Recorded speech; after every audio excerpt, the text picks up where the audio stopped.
Hello everyone, welcome to my channel Srishti tutorial for maths. ನಾನು ನಿಮ್ಮ ಪರಶುರಾಮ್.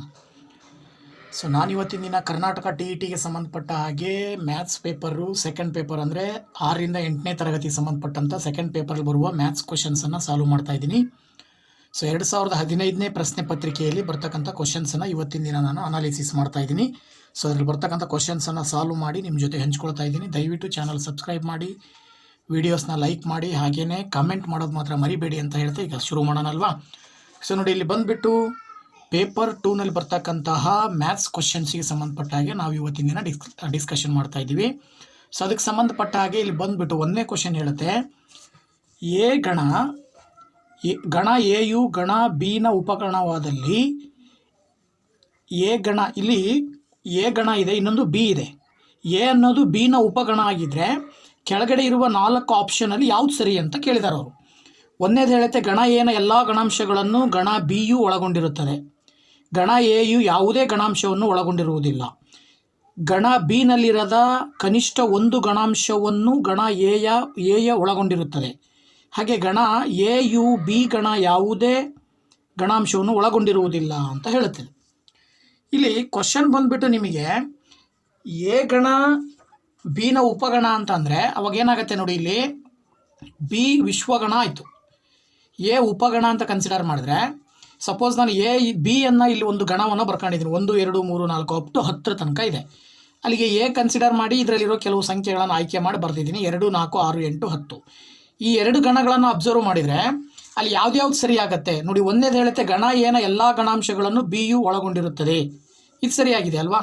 ಏನಲ್ಲಿರುವಂಥ ಎಲ್ಲ ಗಣಾಂಶಗಳು ಬಿನಲ್ಲಿದ್ದಾವೆ, ಪಕ್ಕ ಇದು. ಇದರ ಆಧಾರದ ಮೇಲೆ ನಾವು ಇದನ್ನು ಸರಿ, ಎಸ್ ರೈಟ್ ಅಂತ ಹೇಳ್ತೀವಿ. ಇದು 1ನೇದು ಕರೆಕ್ಟ್ ಇದೆ. ಅದೇ ರೀತಿ 2ನೇದು ಬಂದುಬಿಟ್ಟು, 2ನೇದು ಏನು ಹೇಳುತ್ತೆ, ಗಣ ಎಯು ಯಾವುದೇ ಗಣಾಂಶವನ್ನು ಒಳಗೊಂಡಿರುವುದಿಲ್ಲ ಅಂತ ಹೇಳುತ್ತೆ. ಇದು ಸರಿನಾ? ಹಾಗಿದ್ರೆ ಇಲ್ಲಿ ಆ್ಯಕ್ಚುಲಿ ನಮಗೆ ಎ ಯಾವುದೇ ಗಣಾಂಶವನ್ನು ಒಳಗೊಂಡಿರುವುದಿಲ್ಲ ಅಂತ ಹೇಳುತ್ತೆ. ಇದು ಎ ಯಾವುದೇ ಗಣಾಂಶವನ್ನು ಒಳಗೊಂಡಿರುವುದಿಲ್ಲ ಅಂತ ನಾವು ತಗೊಳ್ಳೋದಾದರೆ ಆಗ ನಾವು ಬಿ ಗಣ ಎಯು ಯಾವುದೇ ಗಣಾಂಶವನ್ನು ಒಳಗೊಂಡಿರುವುದಿಲ್ಲ, ಅದು ಸಾಧ್ಯತೆ ಇದೆ. ಇನ್ನು ಬಿನಲ್ಲಿರದ ಕನಿಷ್ಠ ಒಂದು ಗಣಾಂಶವನ್ನು ಗಣ ಎ ಒಳಗೊಂಡಿರುತ್ತದೆ, ಇದು ಸಾಧ್ಯ ಇಲ್ಲ ಅಲ್ವಾ. ಬಿನಲ್ಲಿ ಇಲ್ಲದೆ ಇರೋ ಯಾವುದೇ ಗಣ ಎನಲ್ಲಿರೋದಿಲ್ಲ. ಯಾಕಂದರೆ ಎ ಅನ್ನೋದು ಬಿನ ಉಪಗಣ ಆಗಿರೋದ್ರಿಂದ ಬಿನಲ್ಲಿರುವ ಎಲ್ಲ ಗಣಾಂಶಗಳು ಆ ಗಣಾಂಶಗಳಲ್ಲೇ ಎ ಗಣದಲ್ಲಿ ಕೆಲವೊಂದು ಗಣಾಂಶಗಳನ್ನು ಆಯ್ಕೆ ಮಾಡಿ ಬರೆದಿರ್ತೀವಿ, ಅಂದರೆ ಇದು ಸರಿ ಇಲ್ಲ.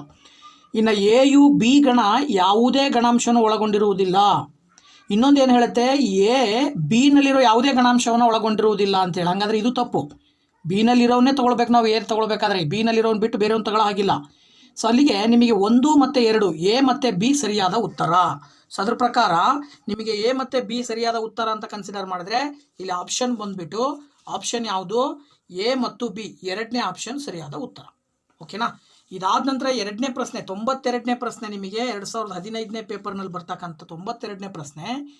2 ಅನುಕ್ರಮ ವರ್ಷಗಳಲ್ಲಿ ಕ್ರಮಶಃ 2% ಮತ್ತು 3% ಬಡ್ಡಿಗಳಂತೆ 20,000ಗೆ ತಗಲುವ ಬಡ್ಡಿ, ಒಟ್ಟು ಬಡ್ಡಿ ಎಷ್ಟು ಅಂತ ಕೇಳಿದರು ನೋಡಿ. ಇದು ಪ್ರಶ್ನೆ ಬಂದ್ಬಿಟ್ಟು ಹೆಂಗಿದೆ, ಅವ್ರು ಹೇಳೋ ಪ್ರಕಾರ ನೀವೇನು ಮಾಡಬೇಕು, 20,000 ರೂಪಾಯಿಗೆ ಮೊದಲನೇ ವರ್ಷದ ಬಡ್ಡಿ ಕಂಡುಹಿಡಿಬೇಕು. 20,000ಗೆ ಮೊದಲೇ ವರ್ಷದ ಬಡ್ಡಿ ಕಂಡುಹಿಡಿಬೇಕು ಅಂದ್ರೆ ಬಡ್ಡಿ ಕಂಡುಹಿಡಿಯೋ ಸೂತ್ರ ನಿಮ್ಮ ಹತ್ರ ಇದೆ. ಅಲ್ಲಿಗೆ I = ಪ್ರಿನ್ಸಿಪಲ್, ಪಿ ಅಂದರೆ ಅಸಲು ಎಷ್ಟು 20,000 ಸರಿನಾ, ಇಂಟು ಟೈಮು ಅವಧಿ ಎಷ್ಟು 1 ವರ್ಷ, ರೇಟ್ ಆಫ್ ಇಂಟ್ರೆಸ್ಟು 2 ಅಂತ ಹೇಳ್ತಾರೆ ಅವರು, ಡಿವೈಡೆಡ್ ಬೈ 100 ಮಾಡಿದರೆ 0 0 0 0 ಕ್ಯಾನ್ಸಲ್ ಮಾಡಿದ್ರೆ ನಿಮಗೆ ಇಲ್ಲಿ 200 ಉಳಿತು. 200 × 2 400 ಬರುತ್ತೆ. ಮೊದಲನೇ ವರ್ಷ ಬಡ್ಡಿ ಬಂತು ಅವನಿಗೆ. ಅವ ಏನು ಮಾಡ್ತಾನೆ, 20,000ದ ಜೊತೆಗೆ ಪ್ಲಸ್ 400 ರೂಪಾಯಿ ಸೇರಿದರೆ ಎಷ್ಟಾಯಿತು, 20,400 ರೂಪಾಯಿ ಆಯಿತು. ಈ 20,400 ರೂಪಾಯಿಗೆ ನೆಕ್ಸ್ಟ್ 2ನೇ ವರ್ಷಕ್ಕೆ ಬಡ್ಡಿ ಹಾಕ್ತಾರೆ ಅವರು. 2ನೇ ವರ್ಷಕ್ಕೆ ಬಡ್ಡಿ ಎಷ್ಟಾಗುತ್ತೆ ಆವಾಗ ಇಲ್ಲಿ ಮತ್ತೆ ಇಲ್ಲಿ ಇಂಟ್ರೆಸ್ಟ್ ಕಂಡುಹಿಡ್ಕೊಳ್ಬೇಕು ನೀವು. ಪ್ರಿನ್ಸಿಪಲ್ ಎಷ್ಟಾಯ್ತು ಈಗ 20,400 ಆಯಿತು, ಇಂಟು ಟೈಮು ಸೇಮ್ 1 ವರ್ಷ, ರೇಟ್ ಆಫ್ ಇಂಟ್ರೆಸ್ಟ್ ಮಾತ್ರ ಚೇಂಜ್ ಆಗುತ್ತೆ 3% ಅಂತ ಹೇಳ್ತಾರೆ ಅವರು. ಆಗ 0 0 0 0 ಕ್ಯಾನ್ಸಲ್ ಆದರೆ 204 × 3 ಗುಣಿಸಿದ್ರೆ ಎಷ್ಟು ಬರುತ್ತೆ, 3 4 12, 2 3 0 0 1 3 2 6 612 ರೂಪಾಯಿ ಆಯಿತು. ಅಲ್ಲಿಗೆ ಮೊದಲನೇ ವರ್ಷದ ಬಡ್ಡಿ ಎಷ್ಟು 400 ರೂಪಾಯಿ. ಹಾಗೆಯೇ 2ನೇ ವರ್ಷದ ಬಡ್ಡಿ ಎಷ್ಟು 612 ರೂಪಾಯಿ. 2 ವರ್ಷದ ಬಡ್ಡಿ ಟೋಟಲ್ ಮಾಡಿದರೆ ನಿಮಗೆ 1012 ರೂಪಾಯಿ ಆಗುತ್ತೆ. ಅವ್ರು ಕೇಳಿರೋದು ಕೂಡ ಅದನ್ನೇ. ತಗಲುವ ಒಟ್ಟು ಬಡ್ಡಿ ಎಷ್ಟು? 1012 ರೂಪಾಯಿ. ಆಪ್ಷನ್ ಬಿ ಸರಿಯಾದ ಉತ್ತರ ಆಗುತ್ತೆ. ಇದಾದ ನಂತರ 93ನೇ ಪ್ರಶ್ನೆ ಏನು ಹೇಳುತ್ತೆ ನೋಡೋಣ ಈಗ. ಸೊ 93ನೇ ಪ್ರಶ್ನೆ ಏನು ಹೇಳುತ್ತೆ? ಸೊ ನೋಡಿ 93ನೇ ಪ್ರಶ್ನೆ ಬಂದ್ಬಿಟ್ಟು ಕ್ವಶನ್ ನಂಬರ್ 93 ಹೇಳುತ್ತೆ 14,400ರ ಅವಿಭಾಜ್ಯ ಅಪವರ್ತನ ಅಥವಾ ಸಮ ಪ್ರಮಾಣದ ಅಪವರ್ತನ ರೂಪ ಅಂತ ಕೊಟ್ಟಿದ್ದಾರೆ. ಇಲ್ಲಿ ನೀವು 14,400 ನೀವು ಅಪವರ್ತನ ಮಾಡ್ತಾ ಹೋಗ್ತೀರಾ. ಅಲ್ಲಿ ಅದಕ್ಕಿಂತ ಮುಂಚೆ ಅವ್ರು ಹೇಳ್ತಾರೆ ಅವಿಭಾಜ್ಯ ಅಪವರ್ತನ ಅಂಥೇಳಿ. ಇಲ್ಲಿ ನೀವು ಕೊಟ್ಟಿರೋ ಆಪ್ಷನಲ್ಲಿ ನೀವು ಈ ರೀತಿ ಲೆಕ್ಕ ಮಾಡಿದ್ರೆ ಸುಲಭವಾಗಿ ಆನ್ಸರ್ ಹೇಳ್ಬೋದು. ನೋಡಿ ಹೆಂಗೆ ಹೇಳ್ಬೋದು ಅಂದರೆ, ಅವಿಭಾಜ್ಯ ಅಂದರೆ ಬೇರೆ ಸಂಖ್ಯೆಗಳಿಂದ ಡಿವೈಡ್ ಆಗದೇ ಇರುವಂಥ ಸಂಖ್ಯೆ ಇರಬೇಕಲ್ಲ. ಈಗ ಇಲ್ಲಿ 4 ಇದೆ, 2ರಿಂದ ಡಿವೈಡ್ ಆಗುತ್ತೆ. ಇಲ್ಲಿ ಬಂದುಬಿಟ್ಟು 2 ಕೂಡ ಡಿವೈಡ್ ಆಗಲ್ಲ, 3 ಆಗಲ್ಲ, 5 ಆಗಲ್ಲ. ಇಲ್ಲಿ ಬಂದು 10 ಇದೆ, 2ರಿಂದ ಡಿವೈಡ್ ಆಗುತ್ತೆ. ಇಲ್ಲಿ ಬಂದು 6 ಇದೆ, 2ರಿಂದ ಡಿವೈಡ್ ಆಗುತ್ತೆ. ಇಲ್ಲಿ ಎಲ್ಲ ಕಡೆನೂ ಕೂಡ ಅವಿಭಾಜ್ಯ ಅಪವರ್ತನಗಳಿಲ್ಲ ಎಲ್ಲವೂ. ಇಲ್ಲಿರೋ ಮಾತ್ರ ಎಲ್ಲವೂ ಅವಿಭಾಜ್ಯ ಅಪವರ್ತನಗಳಿದ್ದಾವೆ ಅಂದರೆ ಇದು ಸರಿಯಾದ ಉತ್ತರ ಆಗುತ್ತೆ. ಅಥವಾ ಇದನ್ನು ನೀವು ಡೈರೆಕ್ಟ್ಲಿ ಲೆಕ್ಕ ಮಾಡಿ ಕಂಡುಹಿಡಿಬೇಕು ಅಂತ ಹೇಳಿದ್ರೆ ನೀವು ಈ ರೀತಿ ಮಾಡ್ಬೋದು. ಅಪವರ್ತನ ಮಾಡ್ಕೊಂಡ್ರೆ 2 7 14, 2 2 4. ನೆಕ್ಸ್ಟ್ ಮತ್ತೆ 2ರಿಂದ ಮಾಡಿದರೆ 2 3 6, 2 6 12. ಮತ್ತೆ 2ರಿಂದ ಮಾಡಿದರೆ 2 1 2, 2 8 16. ಮತ್ತೆ 2ರಿಂದ ಮಾಡಿದರೆ 2 9 18. ನೆಕ್ಸ್ಟ್ ಮತ್ತೆ 2ರಿಂದನೂ ಮಾಡ್ಬೋದು ನೀವು. 2 4 8 ಬರುತ್ತೆ, 1 ಉಳಿಯುತ್ತೆ, 2 5 10, 450 ಬರುತ್ತೆ. ಮತ್ತೆ 2ರಿಂದನೂ ಕೂಡ ಭಾಗಿಸಿದ್ರೆ ನೀವು ಎಷ್ಟು ಬರುತ್ತೆ? 2 2 4, 2 2 4, ಮತ್ತೆ 2 2 4, 1 ಉಳಿಯುತ್ತೆ, 2 5 10. ಈಗ ನಿಮಗೆ 225 2ರಿಂದ ಹೋಗಲ್ಲ. ಸೊ 5ರಿಂದ ಭಾಗಿಸ್ರಿ. 5 4 20, 5 5 25. ಮತ್ತೆ 5ರಿಂದ ಭಾಗಿಸಿದ್ರೆ 5 9 45. ಮತ್ತೆ 3ರಿಂದ ಭಾಗಿಸಿದ್ರೆ 3 3 9. ಈಗ 2 ಎಷ್ಟಿದಾವೆ ನೋಡಿ ಇಲ್ಲಿ? 1 2 3 4 5 6. ಅಲ್ಲಿ ಏನು ಬರಿಬೋದು ನೀವು? 2 ಘಾತ 6 ಅಂತ ಬರಿಬೋದಲ್ವಾ? ಇಂಟು 5 ಎಷ್ಟಿದ್ದಾವೆ? 2, 5 ಘಾತ 2. ಇಂಟು 3 ಎಷ್ಟಿದ್ದಾವೆ? 2, 3 ಘಾತ 2. ಸರಿ ಅಲ್ವಾ? ಅದ್ರ ಪ್ರಕಾರ ನಿಮಗೆ ಇದು ಸರಿಯಾದ ಉತ್ತರ ಬಂತು. ಇದಾದ ನಂತರ ನೆಕ್ಸ್ಟ್ 94ನೇ ಪ್ರಶ್ನೆ ಹೇಳುತ್ತೆ 2√3 + 5√2 ಇದರ ಅಕರ್ಣೀಕಾರಕ. ಇಲ್ಲಿ ಅಕರ್ಣೀಕಾರಕ ಮಾಡಬೇಕಾದ್ರೆ ನಾವು ತುಂಬ ಸಿಂಪಲ್ ಏನು ಮಾಡ್ತೀವಿ ಅಂದರೆ, ಅಲ್ಲಿ ಏನು ಸಂಖ್ಯೆ ಕೊಟ್ಟಿರ್ತಾರೆ ಮಧ್ಯೆ ಇರೋ ಚಿಹ್ನೆಯನ್ನು ಚೇಂಜ್ ಮಾಡ್ತೀವಿ ಅಷ್ಟೇ. ಆಗ ಏನಾಗುತ್ತೆ? ಅದು a + b × a - b ಆಗುತ್ತೆ. ಆಗ a² - b² ಮಾಡಿದಾಗ ಅದಕ್ಕಿರೋ ರೂಟ್ಸ್ ಕ್ಯಾನ್ಸಲ್ ಆಗುತ್ತೆ. ಸೊ ನಾವು ರೂಟ್ ಕ್ಯಾನ್ಸಲ್ ಮಾಡಬೇಕಾಗಿರೋದ್ರಿಂದ ಈ ಫಾರ್ಮಿಗೆ ಬರ್ಕೊಳ್ಬೇಕಲ್ಲ. ಸೊ 2√3 + 5√2 ಇದೇನಾಗುತ್ತೆ? 2√3 - 5√2 ಆಗುತ್ತೆ. ಅದ್ರ ಪ್ರಕಾರ ಇಲ್ಲಿ 2√3 - 5√2 ಅಂತ ಹೇಳಿದ್ರೆ ಯಾವ್ದು ಬರುತ್ತೆ ಆನ್ಸರು? ಇದು ಸರಿಯಾದ ಉತ್ತರ ಬರುತ್ತೆ. ಓಕೆನಾ? ಸೊ ಇದು ಆ್ಯಕ್ಚುಲಿ ಪ್ಲಸ್ ಆಗಬೇಕು. 2√3 - 5√2 ಸರಿಯಾದ ಉತ್ತರ. ಇನ್ನು 95ನೇ ಪ್ರಶ್ನೆ a > b ಅನುಪಾತದ ಎರಡೂ ಪದಗಳಿಗೂ ಒಂದೇ ಧನ ಸಂಖ್ಯೆಯನ್ನು ಕೂಡಿದಾಗ ಆ ಅನುಪಾತವು. ಈಗ ಇಲ್ಲಿ ಏನಾಗುತ್ತೆ? a > b ಆಗಿದ್ದಾಗ ಕಡಿಮೆ ಆಗುವುದು, a > b ಆಗಿದ್ದಾಗ ಹೆಚ್ಚಾಗುವುದು, a b ಆಗಿದ್ದಾಗ ಕಡಿಮೆ ಆಗುವುದು, ಮತ್ತು a b ಆಗಿದ್ದಾಗ ಹೆಚ್ಚಾಗುವುದು ಅಂತ ಕೊಟ್ಟಿದ್ದಾರೆ ಅವರು. ಏನಾಗುತ್ತೆ ಅಂತ ನಾವಿಲ್ಲಿ ನೋಡೋದಾದರೆ, ಸಪೋಸ್ ಅನುಪಾತವನ್ನು a/b ಅಂತ ತಗೊಳ್ತೀವಿ. ಈಗ ನಾನೇನು ಮಾಡಿದ್ದೀನಿ? ಒಂದು ಅನುಪಾತ ತಗೊಂಡಿದ್ದೀನಿ 1/2 ಅಂತೇಳಿ. ಆ 1/2ಗೆ ನಾನು ಒಂದು ಧನ ಸಂಖ್ಯೆಯನ್ನು ಕೂಡ್ತಾ ಇದ್ದೀನಿ. ಅಂದರೆ 1 + 1 2 + 1. ಈಗ ಇಲ್ಲಿ ಇದು 1/2 ಆಯಿತು. ಈಗ ಇಲ್ಲೇನಾಯಿತು? 1 1 2 / 3. ಗೊತ್ತಾಯ್ತಲ್ಲ? ಈಗ ಇಲ್ಲಿ ಏನಾಗಿದೆ ಅಂದರೆ ಇವೆರಡೂ ಸಾಧ್ಯತೆಗಳು. ಇಲ್ಲಿ 1/2 ಇದ್ದಾಗ ಉತ್ತರ ಏನು ಬರುತ್ತೆ? ಎರಡನೇ ಒಂದನ್ನು ಬಾಕ್ಸಿದ್ರೆ ನಿಮಗೆ 0.5 ಬರುತ್ತೆ. ಹಾಗೆಯೇ ಮೂರನೇ 2ನ್ನು ಬಾಕ್ಸಿದ್ರೆ ನಿಮಗೆ ಏನು ಬರುತ್ತೆ? 0.3 1 20 ಆಯಿತು, 3 6 18. ಈಗ ಇದೇನಾಗ್ತಾ ಇದೆ? 0.5 > 0.6 ಆಗ್ತಾ ಇದೆ. ಯಾವಾಗ? a > b ಇದ್ದಾಗ. ಸರಿ, a > b ಇದ್ದಾಗ. ಇಲ್ಲಿ ನೋಡಿ a 1 ಇದೆ, b 2 ಇದೆ. ಇಲ್ಲೂ ಕೂಡ ಅಷ್ಟೇ. ಎಗಿಂತ b ದೊಡ್ಡದಾಗಿದ್ದಾಗ ಏನು ಬರುತ್ತೆ ಉತ್ತರ? ನಿಮಗೆ ಬಂದಿರೋ ಉತ್ತರ ಏನಾಗಿರುತ್ತೆ? ಅಲ್ಲೂ ಕೂಡ ಏನಾಗಿರುತ್ತೆ ಉತ್ತರ? a/b > a/b. ಓಕೆನಾ? ಹಾಗೆಯೇ ಸಪೋಸ್ ಅದನ್ನು ಉಲ್ಟಾ ಮಾಡಿ ನೋಡಿ, ಅಂದರೆ 2/1 ಮಾಡಿ. ಈಗ a > b ಆಯಿತು. ಇಲ್ಲೂ ಅಷ್ಟೇ 2/3 ಇದ್ದಿದ್ದನ್ನು 3/2 ಮಾಡಿ. ಆಗೇನು ಬರುತ್ತೆ? 1 2 2 ಬರುತ್ತೆ ಉತ್ತರ. ಇದೇನು ಬರುತ್ತೆ? 2 0 0.2 1 2 5 ಉಳಿತು, ಸಾರಿ 1 ಉಳಿತು, 10 ಆಯಿತು, 2 5 15. ಓಕೆನಾ? ಸೊ ಇಲ್ಲಿ ಎಷ್ಟು ಬರ್ತಾ ಇದೆ? 0.15 ಬಂತು. ಇದು ಎಷ್ಟು ಬಂತು? 2 ಬಂತು. ಈಗ ಇದು ದೊಡ್ಡದಾಯಿತು ತಾನೆ ಅಲ್ವಾ? ಸೊ ಇದರ ಪ್ರಕಾರ ನಾವೇನು ಹೇಳ್ಬೋದು ಇಲ್ಲಿ ಅಂತ ಹೇಳಿದರೆ, 95ನೇ ಪ್ರಶ್ನೆಗೆ ಉತ್ತರ ಏನಾಗುತ್ತೆ? ಎ ಮತ್ತು ಡಿ ಸರಿಯಾದ ಉತ್ತರ ಆಗುತ್ತೆ. ನೋಡಿ, a > b ಆಗಿದ್ದಾಗ ಕಡಿಮೆ ಆಗುವುದು. ಸರಿ ಅಲ್ವಾ? ನೋಡಿ ಇಲ್ಲಿ a > b A is greater than B ಆದಾಗ ಕಡಿಮೆ ಆಗುತ್ತೆ ಉತ್ತರ ಕೂಡಿದ ಮೇಲೆ. ಅದೇ ರೀತಿ ಇನ್ನೊಂದು ಯಾವುದು, ನೆಕ್ಸ್ಟ್ ಯಾವುದು ಬರುತ್ತೆ, ಇನ್ನೊಂದು ಡಿ ಹೇಳುತ್ತೆ ನೋಡಿ, A is less than B ಆಗಿದ್ದಾಗ ಹೆಚ್ಚಾಗುವುದು. A is greater than B ಆದಾಗ ಕಡಿಮೆ ಆಗುತ್ತೆ, A is less than B ಆಗಿದ್ದಾಗ ಹೆಚ್ಚಾಗುತ್ತೆ. ಇವು ಎರಡೂ ಆಪ್ಷನ್ ಸರಿಯಾದ ಉತ್ತರ. ಅದ್ರ ಪ್ರಕಾರ ನಿಮಗೆ 4ನೇ ಆಪ್ಷನ್ ಸರಿ ಇದೆ. ಓಕೆನಾ, 4ನೇ ಆಪ್ಷನ್ ಬಂದ್ಬಿಟ್ಟು ಎ ಮತ್ತು ಡಿ ಸರಿಯಾದ ಉತ್ತರ ಅಂತ ಬರುತ್ತೆ. ಇದಾದ ನಂತರದಲ್ಲಿ ನೆಕ್ಸ್ಟ್ ಪ್ರಶ್ನೆ 96ನೇ ಪ್ರಶ್ನೆ ಬಂದ್ಬಿಟ್ಟು, 96ನೇ ಪ್ರಶ್ನೆ ಏನು ಹೇಳುತ್ತೆ ನೋಡೋಣ. ಪ್ರತಿ ಗುಂಪಿನಲ್ಲಿರುವ ವಸ್ತುಗಳ ಸಂಖ್ಯೆ 6 ಆದರೆ ಕೆಳಗಿನವುಗಳಲ್ಲಿ ಸರಿಯಾದ ಹೇಳಿಕೆ. ನೋಡಿ, ಜೋಡಣೆಗಳ ಒಟ್ಟು ಸಂಖ್ಯೆ ಈಸ್ ಈಕ್ವಲ್ ಟು ಆಯ್ಕೆಗಳ ಒಟ್ಟು ಸಂಖ್ಯೆ ಇಂಟು ಆರ್ ಫ್ಯಾಕ್ಟೋರಿಯಲ್. ಆಯ್ಕೆಗಳ ಒಟ್ಟು ಸಂಖ್ಯೆ ಈಸ್ ಈಕ್ವಲ್ ಟು ಜೋಡಣೆಗಳ ಒಟ್ಟು ಸಂಖ್ಯೆ ಇಂಟು ಆರ್ ಫ್ಯಾಕ್ಟೋರಿಯಲ್. ಇನ್ನೊಂದು ಜೋಡಣೆಗಳ ಒಟ್ಟು ಸಂಖ್ಯೆ ಈಸ್ ಈಕ್ವಲ್ ಟು ಆಯ್ಕೆಗಳ ಒಟ್ಟು ಸಂಖ್ಯೆ ಡಿವೈಡೆಡ್ ಬೈ ಆರ್ ಫ್ಯಾಕ್ಟೋರಿಯಲ್. ಹಾಗೆಯೇ ಇನ್ನೊಂದು ಜೋಡಣೆಗಳ ಒಟ್ಟು ಸಂಖ್ಯೆ is equal to r factorial divided by ಆಯ್ಕೆಗಳ ಒಟ್ಟು ಸಂಖ್ಯೆ ಅಂತ ಕೊಟ್ಟಿದ್ದಾರೆ.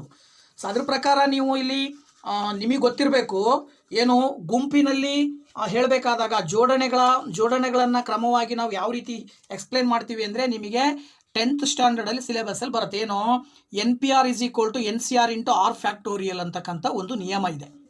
ಓಕೆನಾ, ಕ್ರಮಯೋಜನೆ ಮತ್ತು ವಿಕಲ್ಪಗಳು ಅನ್ನೋದಕ್ಕೆ ಸಂಬಂಧಪಟ್ಟ ಹಾಗೆ ಒಂದು ಕ್ರಮಯೋಜನೆಯು ವಿಕಲ್ಪಗಳನ್ನು ಆರ್ ಫ್ಯಾಕ್ಟೋರಿಯಲ್ನಿಂದ ಮಲ್ಟಿಪ್ಲೈ ಮಾಡಿದಾಗ ಉತ್ತರಕ್ಕೆ ಸಮ ಇರುತ್ತೆ. ಇದ್ರ ಪ್ರಕಾರ ಏನಾಗುತ್ತೆ, ಇಲ್ಲಿ ಇಂಟು ಬರಬೇಕು. ಇಂಟು ಆರ್ ಫ್ಯಾಕ್ಟೋರಿಯಲ್ ಯಾವ್ದು ಬರುತ್ತೋ ಸರಿಯಾದ ಉತ್ತರ. ಇಲ್ಲಿ ಇಂಟು ಆರ್ ಫ್ಯಾಕ್ಟೋರಿಯಲ್ ಇವೆರಡು ಇದಾವೆ.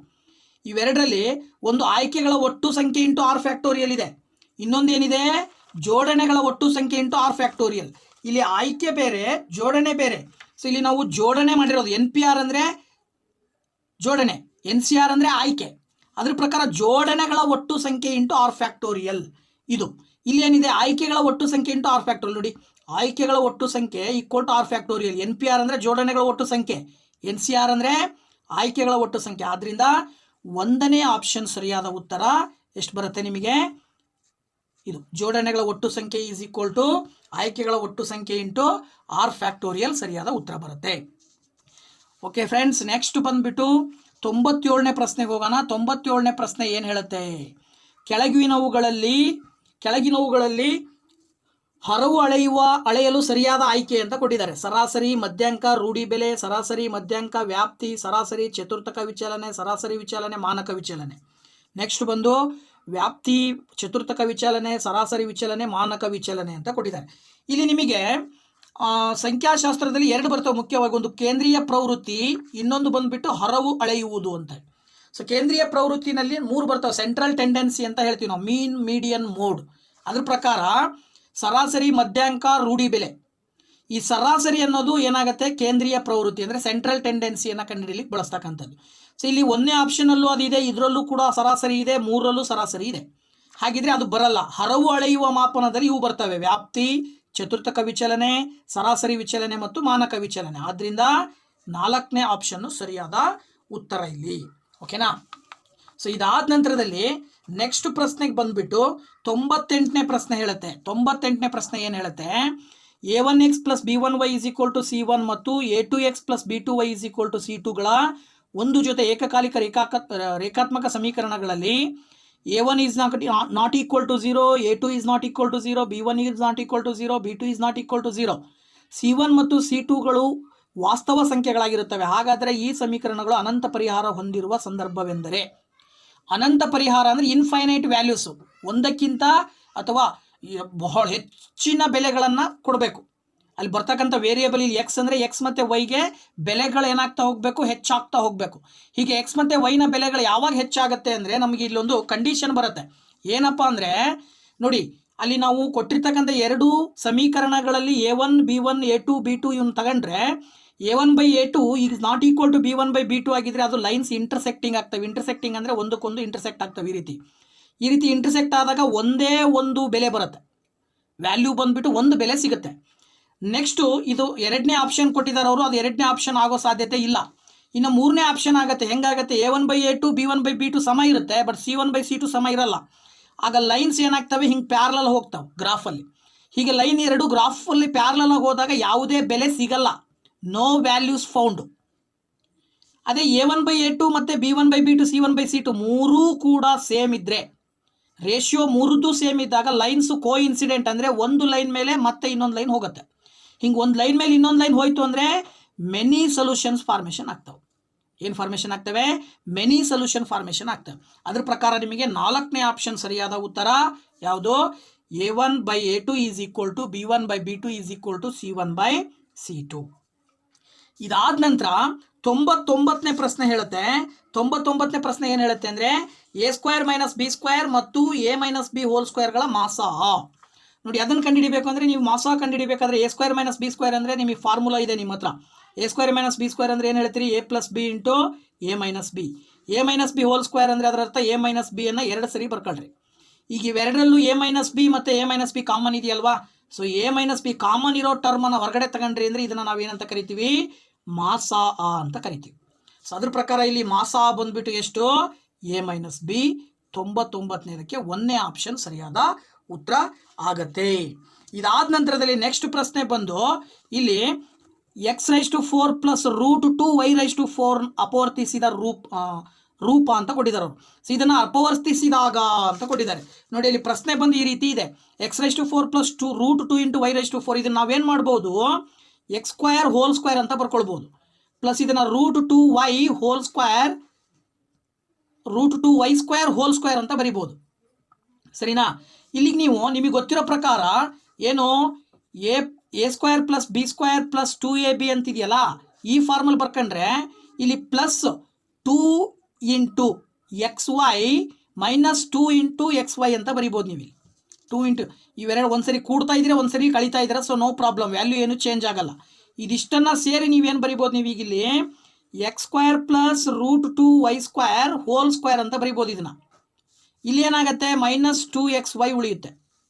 ಓಕೆನಾ? ಇಲ್ಲಿ 2 ಆ್ಯಕ್ಚುಲಿ ನಿಮಗೆ √2x² √2y² ಆಗಬೇಕು. ಇದು ಕೂಡ x² √2y² ಆಗಬೇಕು.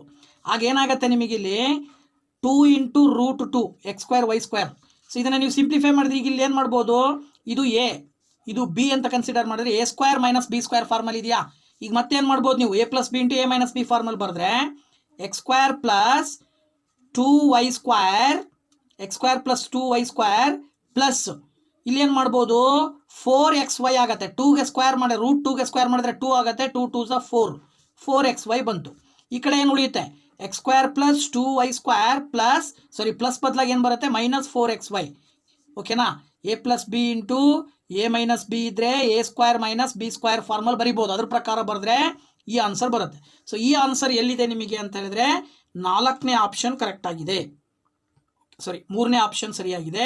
ಸೊ 3ನೇ ಆಪ್ಷನ್ನು ಸರಿಯಾದ 2ನೇ ಆಪ್ಷನ್ ರೈಟ್. ಇಲ್ಲಿ ಮೈನಸ್ ಇದೆ, ಇಲ್ಲಿ ಪ್ಲಸ್ ಇದೆ.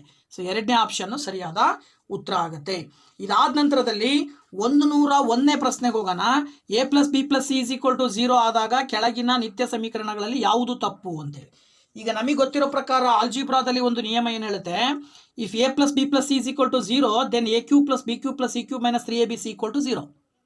A + B + C = 0 ಆಗಿದ್ದಾಗ AQ + BQ + CQ - 3ABC = 0 ಆಗುತ್ತೆ. ಸಪೋಸ್ ಈ -3ABC ಈ ಕಡೆ ಬಂದರೆ ಆ್ಯಕ್ಚುಲಿ ಏನಾಗಬೇಕು? ಅದು +3ABC ಆಗಬೇಕಿತ್ತು. ಸರಿನಾ? ಅದರ ಅರ್ಥ ನಾವು ಇದನ್ನು ಸಿಂಪ್ಲಿಫೈ ಮಾಡಿದ್ರೆ AQ + BQ + CQ = 3ABC ಬರಬೇಕು. ಇದು ಸರಿಯಾದ ಉತ್ತರ ಅಲ್ವಾ? ಅದ್ರ ಪ್ರಕಾರ ಇಲ್ಲಿ ನಿಮಗೆ ಇಲ್ಲೇನಾಗಿದೆ? AQ + BQ + CQ = -3ABC ಅಂತ ಬರೆದಿದ್ದಾರೆ ಅವರು. ಸೊ ಯಾವುದು ತಪ್ಪು ಅನ್ನೋದನ್ನು ಕಂಡುಹಿಡಿಬೇಕು ನೀವು ಅಷ್ಟೇ. ಸೊ ತಪ್ಪು ಯಾವುದು ಅಂದರೆ 3ನೇ ಆಪ್ಷನ್ ಸರಿಯಾದ ಉತ್ತರ ಆಗುತ್ತೆ. ಇನ್ನು 102ನೇ ಪ್ರಶ್ನೆ ಕೊಟ್ಟಿದ್ದಾರೆ.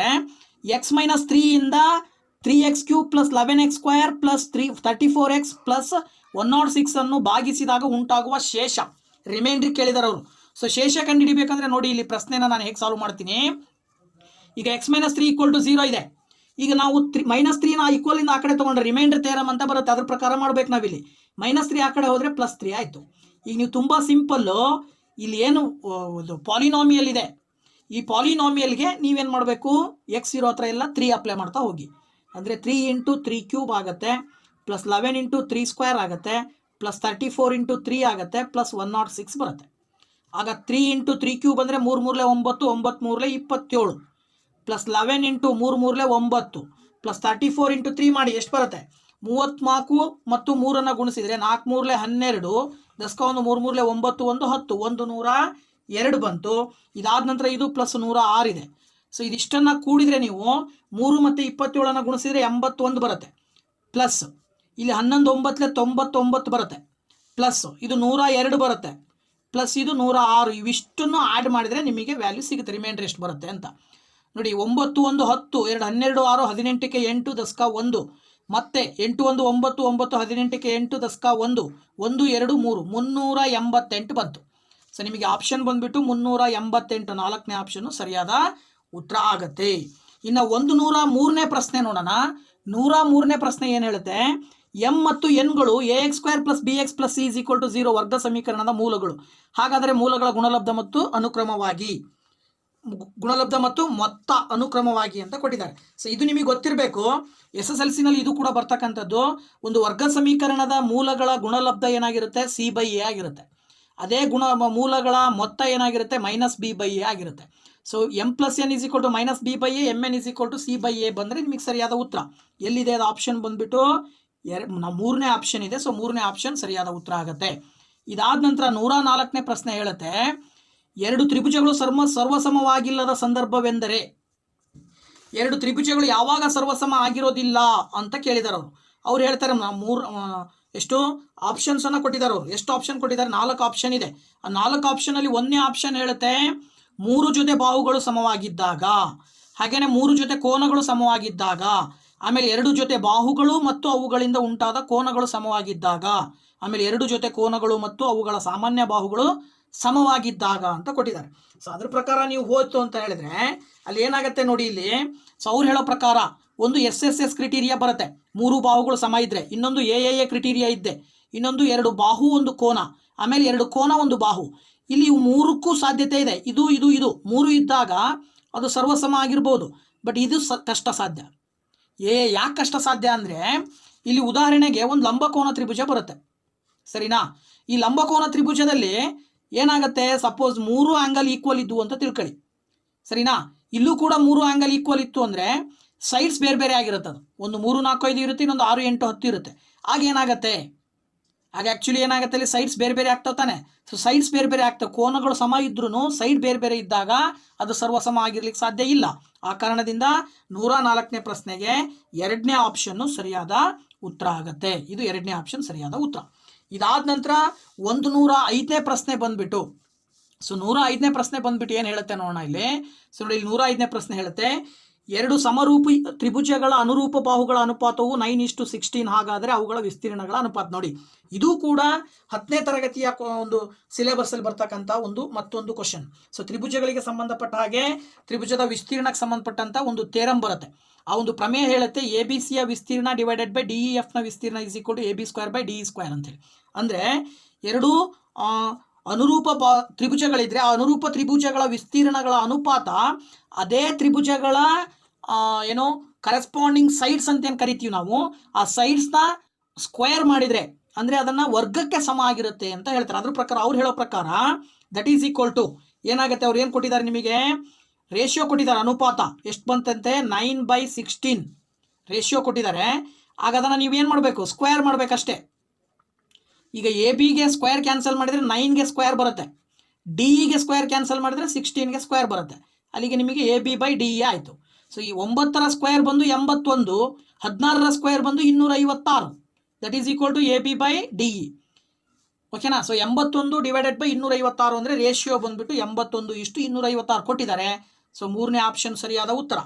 ಇದಾದ ನಂತರ 106ನೇ ಪ್ರಶ್ನೆ, ಒಂದು ನಿಯಮಿತ ಬಹುಭುಜಾಕೃತಿಯ ಒಳಕೋನಗಳ ಮೊತ್ತ 1440 ಡಿಗ್ರಿ. ಹಾಗಾದರೆ ಅದರ ಬಾಹುಗಳ ಸಂಖ್ಯೆ. ನೋಡಿ, ತುಂಬ ಸಿಂಪಲ್, ನಿಮಗೆ ಕೊಟ್ಟಿದ್ದಾರೆ. ಒಳಕೋನಗಳ ಮೊತ್ತ ಕಂಡುಹಿಡಿಯೋಕೆ ಒಂದು ಫಾರ್ಮುಲಾ ಬರುತ್ತೆ. ಒಳಕೋನಗಳ ಮೊತ್ತ = n-2 × 180 ಅಂತ ಫಾರ್ಮುಲಾ. ಇದು ನೆನ್ಪಿಟ್ಕೊಳ್ಬೇಕು. ಸೊ ಈ ಒಂದು 2015ನೇ ಪೇಪರ್ ಏನಿದೆ, ಕಂಟೆಂಟನ್ನು ಹೊಂದಿರತಕ್ಕಂಥ ಒಂದು ಕ್ವಶನ್ ಪೇಪರ್ ಅಂತಲೇ ಹೇಳ್ಬೋದು ನಾವು. ಸೊ ಯಾರಿಗೆ ಕಂಟೆಂಟ್ ಗೊತ್ತಿರುತ್ತೆ ಮ್ಯಾಥಮೆಟಿಕ್ಸ್, ಅವ್ರು ಸುಲಭವಾಗಿ ಇದನ್ನು ಸಾಲ್ವ್ ಮಾಡ್ಬೋದು. ಸೊ ಅದಕ್ಕೆ ಸಂಬಂಧಪಟ್ಟ ಹಾಗೆ ಎಷ್ಟು ಕೊಟ್ಟಿದ್ದಾರೆ, ಒಳಕೋನಗಳ ಮೊತ್ತ ಅವರೇ ಕೊಟ್ಟಿದ್ದಾರೆ 1440. ಈಗ n ಕಂಡುಹಿಡಿಬೇಕು. n ಅಂದರೆ ಏನಿಲ್ಲಿ, ಬಾಹುಗಳ ಸಂಖ್ಯೆ. ಓಕೆನಾ? ಈಗ ನೀವು 1440 ಈ 180 ಈ ಕಡೆ ಬಂದರೆ /180 ಆಗುತ್ತೆ. ಇಲ್ಲಿ n-2 ಉಳಿಯುತ್ತೆ. ಸೊ 0 0 ಕ್ಯಾನ್ಸಲ್ ಆಗುತ್ತೆ. 18 1 18ರಿಂದ ಎಷ್ಟರಿಂದ ಗುಣಿಸ್ತೀರಾ ನೋಡಿ, 18 8. ಓಕೆನಾ? ಸೊ 18 8 ಎಷ್ಟು ಬರುತ್ತೆ ನಿಮಗೆ, 144 ಬರುತ್ತೆ. ಸೊ ಇಲ್ಲಿಗೆ 8 ಬಂತಲ್ವ, ಇದು -2 ಈ ಕಡೆ ಬಂದರೆ +2 ಆಗುತ್ತೆ. ಇಲ್ಲಿ n ಉಳಿಯುತ್ತೆ. ಅದರ ಅರ್ಥ 8 ಮತ್ತು 2 ಕೂಡಿದರೆ 10, that is equal to n. ಅಂದರೆ ಅಲ್ಲಿ ಸುಮಾರು 10 ಬಾಹುಗಳು ಇರ್ತವೆ. ಸೊ ಅಲ್ಲಿ 10 ಬಾಹುಗಳನ್ನು ಹೊಂದಿರುತ್ತೆ. ಬಾಹುಗಳ ಸಂಖ್ಯೆ ಬಂದು 10. ಇದಾದ ನಂತರ 107ನೇ ಪ್ರಶ್ನೆ ಕೊಟ್ಟಿದ್ದಾರೆ ಅವರು. ಸೊ 107ನೇ ಪ್ರಶ್ನೆನೂ ಕೂಡ 9ನೇ ತರಗತಿನಲ್ಲಿ ಬರ್ತಕ್ಕಂಥ ಸಿಲೆಬಸ್ನ ಬಳಸ್ಕೊಂಡು ಕೊಟ್ಟಿರ್ತಕ್ಕಂಥ ಕ್ವಶನ್. 8 ಸೆಂಟಿಮೀಟರ್, 9 ಸೆಂಟಿಮೀಟರ್, 12 ಸೆಂಟಿಮೀಟರ್ ಮತ್ತು 19 ಸೆಂಟಿಮೀಟರ್ ಅಳತೆಗಳ ಬಾಹುಗಳುಳ್ಳ ಒಂದು ಚಕ್ರೀಯ ಚತುರ್ಭುಜದ ವಿಸ್ತೀರ್ಣ. ಈಗ ಅದು ಚಕ್ರೀಯ ಚತುರ್ಭುಜ ಆಗಿರೋದ್ರಿಂದ ಕೊಟ್ಟಿರುವ ಬಾಹುಗಳನ್ನು ಎ ಬಿ ಸಿ ಡಿ ಅಂತ ತಗೊಳ್ಳಿ. So A 8, B 9, C 12, D 19. So ಅದರ ಸುತ್ತಳತೆ ಕಂಡುಹಿಡಿಬೇಕು ಅಂದರೆ ನಿಮಗೆ ಎಸ್ ಬರುತ್ತೆ. ಎಸ್ ಅಂತ ಹೇಳಿದ್ರೆ ನಿಮಗಲ್ಲಿ ಸೆಮಿ ಪೆರಿಮೀಟರ್ ಅಂತ ಹೇಳ್ತೀವಿ ನಾವು. ಸೊ ಆ ಸೆಮಿ ಪೆರಿಮೀಟರ್ ಬೇಕು ಅಂದರೆ A plus B plus C plus D by 2 ಮಾಡ್ಕೊಳ್ಬೇಕು. ಅದರ ಅರ್ಥ ಇಲ್ಲಿ 8 + 9 + 12 + 19 ಡಿವೈಡೆಡ್ ಬೈ 2. ಸೊ 8 + 9 + 12 + 19 ಅಷ್ಟನ್ನು ಕೂಡಿದರೆ ನಿಮಗೆ 48 ಬರುತ್ತೆ. ಡಿವೈಡೆಡ್ ಬೈ 2 ಮಾಡಿದರೆ ನಿಮಗೆ 24 ಸೆಂಟಿಮೀಟರ್ ಬಂತು. ಇದು ಎಸ್. ಈಗ ಚಕ್ರೀಯ ಚತುರ್ಭುಜದ ವಿಸ್ತೀರ್ಣ ಕಂಡುಹಿಡಿಯಲಿಕ್ಕೆ ಫಾರ್ಮುಲಾ ಬರುತ್ತೆ. √(s - a × s - b × s - c × s - d). So ಫಾರ್ಮುಲಾಗೆ apply ಮಾಡಿದರೆ ನೀವು ಎಸ್ ಅಂತ ಹೇಳಿದ್ರೆ 24 ಮೈನಸ್ ಎ ಅಂದರೆ 8, ಹಾಗೆಯೇ ಮತ್ತೆ 24 ಮೈನಸ್ ಬಿ ಅಂತ ಹೇಳಿದರೆ 9, ಮತ್ತೆ 24 ಮೈನಸ್ ಸಿ ಅಂದರೆ 12, ಹಾಗೆಯೇ ಮತ್ತೆ 24 ಮೈನಸ್ ಡಿ ಅಂದರೆ 19. ಈಗ ಫಸ್ಟು ಇದನ್ನ ಸಬ್ಟ್ರ್ಯಾಕ್ಟ್ ಮಾಡಿ ಬರ್ಕೊಂಡ್ಬಿಡಿ ಎಲ್ಲವೂ. ಸೊ ಸಬ್ಟ್ರ್ಯಾಕ್ಟ್ ಮಾಡಿ ಬರ್ಕೊಂಡ್ರೆ 24ರಲ್ಲಿ 8 ಕಳೆದ್ರೆ ನಿಮಗೆ 16 ಬರುತ್ತೆ, ಇಂಟು 24ರಲ್ಲಿ 9 ಕಳೆದ್ರೆ 15 ಬರುತ್ತೆ, ಇಂಟು 24ರಲ್ಲಿ 12 ಕಳೆದ್ರೆ 12 ಬರುತ್ತೆ, ಇಂಟು ಮತ್ತೆ 24ರಲ್ಲಿ 19 ಕಳೆದ್ರೆ 5 ಬರುತ್ತೆ. ಈಗ ಇವಿಷ್ಟನ್ನು ಗುಣಿಸಿದ್ರೆ ನಿಮಗೆ 16 × 15 × 12 × 5 ಮಲ್ಟಿಪ್ಲೈ ಮಾಡಿಬಿಟ್ರೆ 14,400 ಬರುತ್ತೆ. ಎಷ್ಟು ಬರುತ್ತೆ? 14,400. ಸೊ ಇದರ ರೂಟ್ ಕಂಡುಹಿಡಿದ್ರೆ ನೀವು ಏನಾದರೂ ರೂಟ್ ಕಂಡುಹಿಡಿದ್ರೆ 120 ಸ್ಕ್ವೇರ್ ಸೆಂಟಿಮೀಟರ್ ಬರುತ್ತೆ ನೋಡಿ. ಎಷ್ಟು ಬರುತ್ತೆ? 120 ಸ್ಕ್ವೇರ್ ಸೆಂಟಿಮೀಟ್ರು ಆ ಚಕ್ರೀಯ ಚತುರ್ಭುಜದ ವಿಸ್ತೀರ್ಣ. 120 ಸ್ಕ್ವೇರ್ ಸೆಂಟಿಮೀಟರ್ ಸರಿಯಾದ ಉತ್ತರ. ಇದಾದ ನಂತರ 108ನೇ ಪ್ರಶ್ನೆಗೆ ಹೋಗೋಣ. ಈಗ 108ನೇ ಪ್ರಶ್ನೆ. ಸಮ ಎತ್ತರಗಳುಳ್ಳ ಶಂಕು ಮತ್ತು ಸ್ತಂಭಾಕೃತಿಗಳ ಘನಫಲಗಳ ಅನುಪಾತವು 3:5 ಆಗಿದೆ. ಅನುಕ್ರಮವಾಗಿ ಅವುಗಳ ತ್ರಿಜ್ಯಗಳ ಅನುಪಾತ ಅಂತ ಕೊಟ್ಟಿದ್ದಾರೆ ಅವರು. ಸೊ ಅವ್ರು ಹೇಳೋ ಪ್ರಕಾರ ಏನಾಗುತ್ತೆ ಇಲ್ಲಿ? ಅವ್ರು ಹೇಳೋ ಪ್ರಕಾರ ಅಂತ ಹೇಳಿದ್ರೆ ಶಂಕುವಿನ ಘನಫಲ ಡಿವೈಡೆಡ್ ಬೈ ಸ್ತಂಭಾಕೃತಿಯ ಘನಫಲ ರೇಷಿಯೋ ಕೊಟ್ಟಿದ್ದಾರೆ 3/5. ಸೊ ಶಂಕುವಿನ ಘನಫಲದ ಫಾರ್ಮುಲಾ ಬಂದು 1/3 πr1² ಅಂತ ತಗೊಂಡಿದ್ದೀನಿ ನಾನು. ಕೆಳಗಡೆ ಸ್ತಂಭಾಕೃತಿಯ ಘನಫಲ ಬಂದು πr2² ಆಯಿತು, = ರೇಷಿಯೋ 3/5. ಅವ್ರು ಹೇಳ್ತಾರೆ ಎರಡು ಹೈಟ್ ಸಮ ಇದೆ, ಆಗ ಪೈ ಕೂಡ ಕ್ಯಾನ್ಸಲ್ ಆಗುತ್ತೆ. ಈಗ ಉಳಿಯೋದು ಏನಲ್ಲಿ 1/3 × r1² ಡಿವೈಡೆಡ್ ಬೈ r2² = 3/5 ಉಳಿತು. ಈಗ ನೀವು r1² ಮಾತ್ರ ಇಟ್ಕೊಂಡು 1/3 ಆ ಕಡೆ ಹೋದ್ರೆ ಏನಾಯಿತು? 3 × 3 ಆಗುತ್ತೆ, ಡಿವೈಡೆಡ್ ಬೈ 5. ಇಲ್ಲಿ r2² ಬಂತು. ಸರಿನಾ? ಈಗ r1ಗೆ ಸ್ಕ್ವೇರ್ ಕ್ಯಾನ್ಸಲ್ ಮಾಡಿದರೆ 3 × 9ಕ್ಕೆ ರೂಟ್ ಬರುತ್ತೆ. r2ಗೆ ಸ್ಕ್ವೇರ್ ಕ್ಯಾನ್ಸಲ್ ಮಾಡಿದರೆ ಇಲ್ಲೇನು ಬರುತ್ತೆ? 5ಕ್ಕೆ ರೂಟ್ ಬರುತ್ತೆ. ಅದರ ಅರ್ಥ ಏನು? √9/√5 ಅಂದರೆ √9:√5 ಬರುತ್ತೆ ರೇಷಿಯೋ ಅಂತ ಅರ್ಥ. ಸೊ √9:√5 ಅಂತ ಹೇಳಿದ್ರೆ ಇದು 1ನೇ ಆಪ್ಷನ್ ಸರಿಯಾದ ಉತ್ತರ ಆಗುತ್ತೆ. ಇದಾದ ನಂತರ 109ನೇ ಪ್ರಶ್ನೆ ಹೇಳುತ್ತೆ, ಕೊಟ್ಟಿರುವ ABCD ಚತುರ್ಭುಜದಲ್ಲಿ BC = 38 centimetre, QB = 27 centimetre, DC = 25 centimetre ಮತ್ತು AD is perpendicular to DC ಆಗಿದೆ. ವೃತ್ತದ ತ್ರಿಜ್ಯದ ಅಳತೆ ಅಂತ ಕೇಳಿದ್ದಾರೆ. ಸೊ ಅದಕ್ಕೆ ಸಂಬಂಧಪಟ್ಟಾಗೆ ನಾವು ಆ ಒಂದು ಚಿತ್ರವನ್ನು ಬಿಡಿಸ್ಕೊಂಡ್ರೆ ನೋಡಿ ಇಲ್ಲಿ ಕಾಣಿಸ್ತಾ ಇದೆ ನಿಮಗೆ. ಇಲ್ಲಿ ಅವ್ರು ಏನೇನು ಮೆಜರ್ಮೆಂಟ್ ಕೊಟ್ಟಿದ್ದಾರೆ ಅದಷ್ಟನ್ನು ಬರ್ಕೊಂಡಿದ್ದೀನಿ. ಇದು 38 BC ಇರುತ್ತೆ ಅಂತೆ, ಇದು 27 ಇರುತ್ತಂತೆ, ಇದು 25 ಇರುತ್ತೆ. ಆ ನಂತರದಲ್ಲಿ ಮತ್ತೇನು ಕೊಟ್ಟಿದ್ದಾರೆ, ಅವ್ರು ಏನು ಕಂಡುಹಿಡಿಯಕ್ಕೆ ಕೇಳಿದ್ದಾರೆ ಅಂದರೆ ಈ ವೃತ್ತದ ತ್ರಿಜ್ಯ ಕಂಡುಹಿಡಿಬೇಕು. ಅಂದರೆ ನೀವೇನು ಕಂಡುಹಿಡಿಬೇಕು? ಓದಿಂದ P ಕಂಡುಹಿಡಿಬೇಕು ಅಥವಾ ಓದಿಂದ S ಎಷ್ಟು ಬರುತ್ತೆ ಅಂತ ಕಂಡುಹಿಡಿಬೇಕು. ಈಗ ಇದು ಕೂಡ SSLCಯಲ್ಲಿ ಬರ್ತಕ್ಕಂಥ ಸ್ಪರ್ಶಕಗಳಿಗೆ ಸಂಬಂಧಪಟ್ಟಾಗೆ ಒಂದು ಪ್ರಮೇಯ ಬರುತ್ತೆ. ಏನು ಬರುತ್ತೆ? ಅನಂತ ದೂರದಿಂದ ಅಥವಾ ವೃತ್ತದ ಹೊರಗಡೆ ಇರುವಂಥ ಒಂದು ಬಿಂದುವಿನಿಂದ ಹಾಕುವಂಥ ಎರಡು ಸ್ಪರ್ಶಕಗಳು ಸಮನಾಗಿರ್ತವೆ ಅನ್ನೋದು. ಆ ಎರಡು ಸ್ಪರ್ಶಕಗಳು ಸಮನಾಗಿರ್ತವೆ ಅಂತಕ್ಕಂಥ ಒಂದು ಪ್ರಮೇಯದ ಆಧಾರದ ಮೇಲೆ ಇಲ್ಲಿ 27 ಸೆಂಟಿಮೀಟರ್ ಇದೆ ಅಂದರೆ ಇದು QB ಅನ್ನೋದು ಒಂದು ಸ್ಪರ್ಶಕ. ಆದರೆ ಇಲ್ಲಿ RBನೂ ಕೂಡ ಅದೇ ಸ್ಪರ್ಶಕ. B ಅನ್ನೋ ಬಿಂದುವಿನಿಂದನೇ ಎಳೆದಿರುವ ಎರಡು ಸ್ಪರ್ಶಕಗಳು ಸಮ ಇರ್ತವೆ. ಆದ್ದರಿಂದ ಇದು 27 ಇದೆ ಅಂದರೆ ಇದು 27 ಇರುತ್ತೆ. ಇದು 27 ಬಂತಂದ್ರೆ ಇದೆಷ್ಟಿರುತ್ತೆ? ಟೋಟಲ್ 38. 38ರಲ್ಲಿ 27 ಕಳೀರಿ. 38ರಲ್ಲಿ 27 ಕಳೆದ್ರೆ ಎಷ್ಟು ಬರುತ್ತೆ ನಿಮಗೆ? 8ರಲ್ಲಿ 7 ಹೋದರೆ 1, 3ರಲ್ಲಿ 2 ಹೋದರೆ 1, 11 ಸೆಂಟಿಮೀಟರ್ ಬರುತ್ತೆ. ಇದು 11 ಸೆಂಟಿಮೀಟರ್ ಇದೆ ಅಂದರೆ ಇದು ಕೂಡ 11 ಸೆಂಟಿಮೀಟರ್ ಇರುತ್ತೆ. ಇದು C ಪಾಯಿಂಟಿಂದ ಎರಡು ಸ್ಪರ್ಶಕಗಳು ಬಂದಿದ್ದಾವೆ. ಸೊ 11 ಸೆಂಟಿಮೀಟರ್ ಇದಿದೆ ಅಂದರೆ ಇದು ಟೋಟಲ್ 25. 25ರಲ್ಲಿ 11 ಕಳೆದ್ರೆ ನಿಮಗೆ ಎಷ್ಟು ಬಂತು? 14 ಸೆಂಟಿಮೀಟರ್ ಇದು ಬಂತು. ಸರಿನಾ? ಇದು 14 ಇದ್ದರೆ ಇದು ಕೂಡ 14 ಇರುತ್ತೆ. ಡಿ ಇಂದ ಬಂದಂಥ ಎರಡು ಸ್ಪರ್ಶಕಗಳು ಸಮ. ಇಲ್ಲಿ ಇನ್ನೊಂದು ವಿಶೇಷ ಏನು ಅಂದರೆ ಈಗ ನೀವು ಇಲ್ಲಿ ಓದಿಂದ ಪಿಗೆ ಇದು ತ್ರಿಜ್ಯವನ್ನು ಹೇಳಿದ್ರಿ ಅಂದರೆ ತ್ರಿಜ್ಯ ಇನ್ನೊಂದು ಪ್ರಮೇಯ ಹೇಳುತ್ತೆ, ತ್ರಿಜ್ಯ ಮತ್ತು ಸ್ಪರ್ಶಕವನ್ನು ಟಚ್ ಆಗಿರೋ ಪಾಯಿಂಟ್ ಏನಿದೆ, ಪಾಯಿಂಟ್ ಆಫ್ ಕಾಂಟ್ಯಾಕ್ಟ್ ಅಂತ ಕರಿತೀವಿ, ಆ ಪಾಯಿಂಟ್ ಆಫ್ ಕಾಂಟ್ಯಾಕ್ಟ್ ಮತ್ತು ರೇಡಿಯಸ್ನ ಮಧ್ಯೆ ಆಂಗಲ್ 90 ಡಿಗ್ರಿ ಇರುತ್ತೆ. ಸರಿನಾ? ಅಲ್ಲಿ ಇವೆಲ್ಲವೂ 90 ಡಿಗ್ರಿ ಇದ್ದಾವೆ, ಇದು 14 ಇದೆ, ಇದು 14 ಇದೆ ಅಂದರೆ ಇದು ಒಂದು ಸ್ಕ್ವೇರ್ ಆಯ್ತಲ್ವಾ? ಈ ಸ್ಕ್ವೇರ್ನಲ್ಲಿ ಆಲ್ ಸೈಡ್ಸ್ ಆರ್ ಈಕ್ವಲ್. ಅಲ್ಲಿ ಇದು 14 ಇದೆ, ಇದು 14 ಇದೆ ಅಂದರೆ ಇದು 14 ಇರುತ್ತೆ, ಇದು 14 ಇರುತ್ತೆ. All sides are equal, then it is called square. ಅಲ್ಲಿಗೆ ರೇಡಿಯಸ್ ಸಿಕ್ತಲ್ಲ ನಿಮಗೆ. ಈ ಸರ್ಕಲ್ನ ತ್ರಿಜ್ಯ ಬಂದು 14 ಸೆಂಟಿಮೀಟರ್ ಇರುತ್ತೆ. ಓಕೆನಾ? ಸೊ ಸರ್ಕಲ್ನ ತ್ರಿಜ್ಯ ಬಂದು 14 ಸೆಂಟಿಮೀಟರ್. ಆಪ್ಷನ್ ಎರಡನೇ ಆಪ್ಷನ್ನು ಸರಿಯಾದ ಉತ್ತರ ಆಗುತ್ತೆ. ಎರಡನೇ ಆಪ್ಷನ್ ಸರಿಯಾದ ಉತ್ತರ ಆಗುತ್ತೆ. ಇದಾದ ನಂತರ ಈ ಒಂದು 2015ರಲ್ಲಿ ಬರ್ತಕ್ಕಂಥ ಕೊನೆಯ ಪ್ರಶ್ನೆ ಪತ್ರಿಕೆ, ಕೊನೆಯ ಪ್ರಶ್ನೆ 110ನೇದು. ಎಕ್ಸ್ ಮತ್ತು ವೈ ಮತ್ತು ಎಕ್ಸ್ -6, -8 ಬಿಂದುಗಳನ್ನು ಸೇರಿಸಿದಾಗ ಉಂಟಾಗುವ ಸರಳ ರೇಖೆಯ ಮಧ್ಯ ಬಿಂದುವು 9, -17 ಆದರೆ ಆಗಿರುತ್ತದೆ. ಎಕ್ಸ್ ಮತ್ತು ವೈಗಳ ಬೆಲೆಗಳು ಅಂತ ಕೇಳಿದಾರೆ ಅವರು. ನೋಡಿ, ತುಂಬ ಸಿಂಪಲ್ ಅಲ್ವಾ? ನೋಡಿ, ಇಲ್ಲಿ ಏನು ಮಾಡಿದ್ದಾರೆ ಅವ್ರು ಹೇಳೋ ಪ್ರಕಾರ ತೊಗೊಂಡ್ರೆ ಇದು ಒಂದು ಎಕ್ಸ್, ವೈ, ಇದು 6, -8 ಇವೆರಡರ ಮಧ್ಯೆ ಬಿಂದು ಇದೆ. ಆ ಮಧ್ಯ ಬಿಂದುವಿನ ಪಾಯಿಂಟ್ ಕೊಟ್ಟಿದ್ದಾರೆ ಅವರು. ಎಷ್ಟೆಷ್ಟು ಇರುತ್ತಂತೆ? 9, -17 9, -17 ಅಂತೇಳಿ ಇದು. ಹಾಗಿದ್ರೆ ಎಕ್ಸ್ ಮತ್ತು ವೈನ ಬೆಲೆ ಕಂಡುಹಿಡಿಬೇಕು. ಸೊ ಮಧ್ಯ ಬಿಂದು ಮಿಡ್ ಪಾಯಿಂಟ್ ಫಾರ್ಮುಲಾ ನಮಗೆ ಗೊತ್ತು. X, y = x1 + x2/2, y1 + y2/2. ಅದ್ರ ಪ್ರಕಾರ ಹೋದರೆ 9, -17 ಏನು ಹೇಳ್ಬೋದು? x1 ಅಂದರೆ ಯಾವುದು? ಎಕ್ಸ್ ಪ್ಲಸ್ x2 ಅಂದರೆ ಯಾವುದು? 6 /2.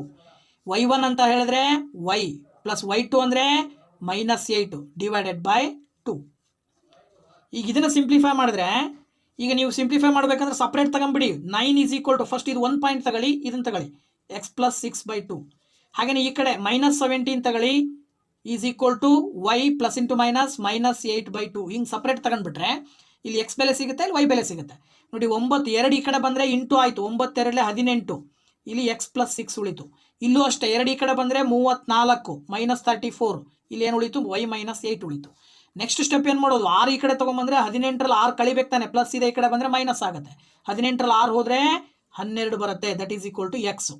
ಇಲ್ಲಿ -8 ಇದ್ದಿದ್ದು ಈ ಕಡೆ ಬಂದರೆ +8 ಆಗುತ್ತೆ. ಅವಾಗ -34 + 8 ಕಳಿಬೇಕು ನೀವು. ಸೊ 34ರಲ್ಲಿ 8 ಕಳೆದ್ರೆ ನಿಮಗೇನು ಬರುತ್ತೆ? ಕೊನೆಯದಾಗಿ -26 ಬರುತ್ತೆ. This is equal to y. ಅಲ್ಲಿಗೆ x, y ಏನು ಬಂತು ಪಾಯಿಂಟ್ ನಿಮಗೆ? 12, -26 ಬಂತು. ಸೊ 12, -26 ಅಂದರೆ ಮೊದಲನೇ ಆಪ್ಷನ್ ಸರಿಯಾದ ಉತ್ತರ ಆಗತ್ತೆ. ಓಕೆನಾ? ಸೊ ಮೊದಲನೇ ಆಪ್ಷನ್ ಸರಿಯಾದ ಉತ್ತರ. ಸೊ ಇಲ್ಲಿವರೆಗೂ ಕರ್ನಾಟಕ TET ಬರ್ತಕ್ಕಂಥ ಪೇಪರ್ 2 2015ನೇ ಪೇಪರ್ನ ಬಿಡಿಸಿದ್ದೀನಿ. ಸೊ ಇದೇ ರೀತಿ ಮುಂದಿನ ವೀಡಿಯೋಸಲ್ಲೂ ಕೂಡ ಕ್ವಶನ್ ಪೇಪರ್ಸ್ನ ಜೊತೆಗೆ ಕೆಲವೊಂದು ಕಂಟೆಂಟ್ಸ್ನ ಒಂದು ವೀಡಿಯೋಸನ್ನು ಕೂಡ ಬಿಡ್ತೀನಿ. ದಯವಿಟ್ಟು ನಮ್ಮ ಚಾನಲ್ ಸಬ್ಸ್ಕ್ರೈಬ್ ಮಾಡಿ. ನಿಮಗೆ ಇಷ್ಟ ಆದರೆ ಲೈಕ್ ಮಾಡಿ, ಹಾಗೆಯೇ ಇದು ಯೂಸ್ಫುಲ್ ಆಗಿದೆ ಅಂದರೆ ಶೇರ್ ಮಾಡಿ, ಜೊತೆಗೆ ಕಮೆಂಟ್ ಮಾಡಿ ಅಂತ ಹೇಳ್ತಾ once again thank you very much. ಮತ್ತೆ ನಿಮ್ಮ ಭೇಟಿ ಮುಂದಿನ ವೀಡಿಯೋದಲ್ಲಿ. ಓಕೆ, ಬಾಯ್.